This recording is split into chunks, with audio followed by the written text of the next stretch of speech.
18 মাসের শাসন শেষে ক্ষমতা ছাড়ার প্রস্তুতি নিচ্ছে ডক্টর ইউনূসের নেতৃত্বাধীন অন্তর্বর্তী সরকার। অভ্যুত্থানের পর বিশৃঙ্খল ও অনিশ্চিত এক সময়ে দায়িত্ব নেয়া এই সরকার দেশের মানুষের প্রত্যাশা কতটা পূরণ করতে পেরেছে, আর দেশের মানুষই বা ডক্টর ইউনূসকে কিভাবে মনে রাখবে, সেসব প্রশ্নের উত্তর নিয়ে প্রতিবেদন করেছে আল জাজিরা। গণমাধ্যমটি কথা বলেছে ঢাকার একজন রিকশা চালক রুবেল চাকলাদারের সাথে, যার কণ্ঠে ক্ষোভের চেয়ে হতাশা ছিল বেশি। রুবেল চাকলাদারের ভাষায় 15 বছরের একনায়কতান্ত্রিক শাসনের পর অভ্যুত্থানের মাধ্যমে পাওয়া বিরল সুযোগ নষ্ট করেছে বাংলাদেশিরাই। বিভিন্ন স্বার্থান্বেষী গোষ্ঠী, প্রশাসনের ভেতরের কর্মকর্তা ও বিভক্ত রাজনৈতিক দলগুলো ইউনূসকে যথেষ্ট সমর্থন দিতে ব্যর্থ হয়েছে বলেই এই আমলে বড় ধরনের পরিবর্তন আনা সম্ভব হয়নি। তার সময়ে বিভিন্ন অযৌক্তিক দাবিতে অব্যাহত আন্দোলন পরিবর্তনের সুযোগ সীমিত করে দেয় বলে মন্তব্য করেন তিনি।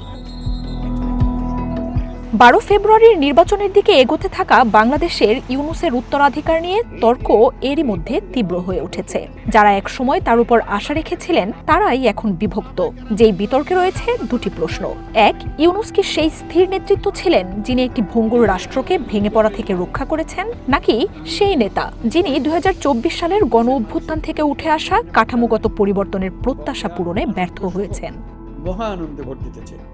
ডক্টর ইউনূসকে ক্ষমতায় আনা ও পরবর্তীতে প্রধান উপদেষ্টার অন্তর্বর্তী সরকারে কাজ করেছেন বর্তমান এনসিপির দুই নেতা নাহিদ ইসলাম এবং আসিফ মাহমুদ সজীব ভুঁইয়া।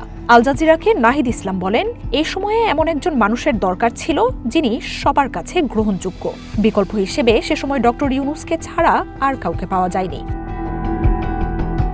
আরেক ছাত্রনেতা আসিফ মাহমুদ জানান, হাসিনার পতনের কয়েকদিন আগে তিনি ডক্টর ইউনূসের সঙ্গে যোগাযোগ করেছিলেন। আসিফের মতে, প্রাতিষ্ঠানিক ধস ও বৈশ্বিক অনিশ্চয়তা মোকাবিলায় নৈতিক কর্তৃত্ব সম্পন্ন একজন ব্যক্তি প্রয়োজন ছিল। তবে এই ছাত্রনেতার দাবি, সে সময় ডক্টর ইউনূসের নিয়োগ রাষ্ট্রযন্ত্রের ভেতর সর্বসম্মতভাবে সমর্থন পায়নি। তার ব্যাপারে সেনাবাহিনীর একটি অংশেরও আপত্তি ছিল।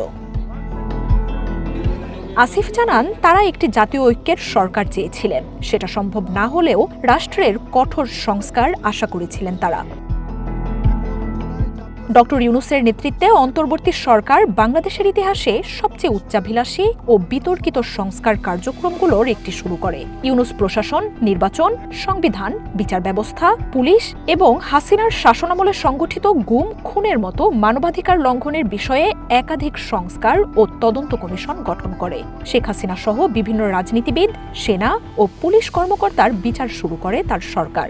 তবে রাজনৈতিক বিশ্লেষকরা বলছেন, আমলাতন্ত্রের প্রত্যাশিত সংস্কার করতে পারেননি ডক্টর ইউনূস। অনেকে বিভিন্ন সংস্কারের সমর্থন দিলেও সমালোচকরা বলছিলেন, খুব অল্প সময়ে অনেক বেশি কিছু করতে চাইছে অনির্বাচিত সরকার।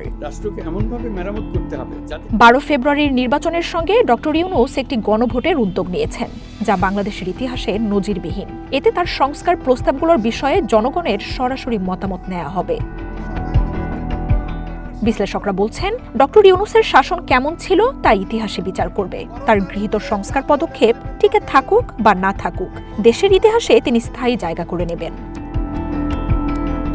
ডক্টর ইউনূসের শাসন নিয়ে বিভেদ রয়েছে দেশের রাজনৈতিক দলগুলোর মধ্যে।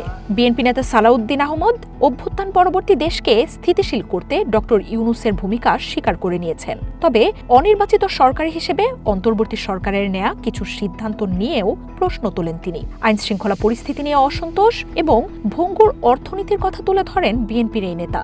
তবে ফেব্রুয়ারিতে নির্বাচন আয়োজনে সরকারকে কৃতিত্বও দেন সালাউদ্দিন আহমেদ।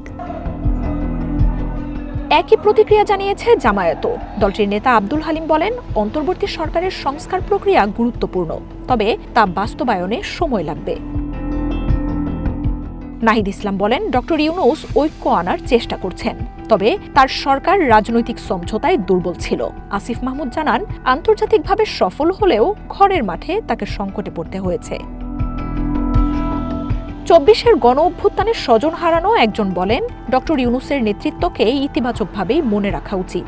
অল্প সময়ে এত বেশি প্রত্যাশা কিভাবে পূরণ করা সম্ভব, সেই প্রশ্ন তুলে তিনি বলেন, অন্ধের দেশে আয়নার মূল্যায়ন নেই। মার্জিয়া উপমা, ওয়ান ইন্টারন্যাশনাল ডেস্ক।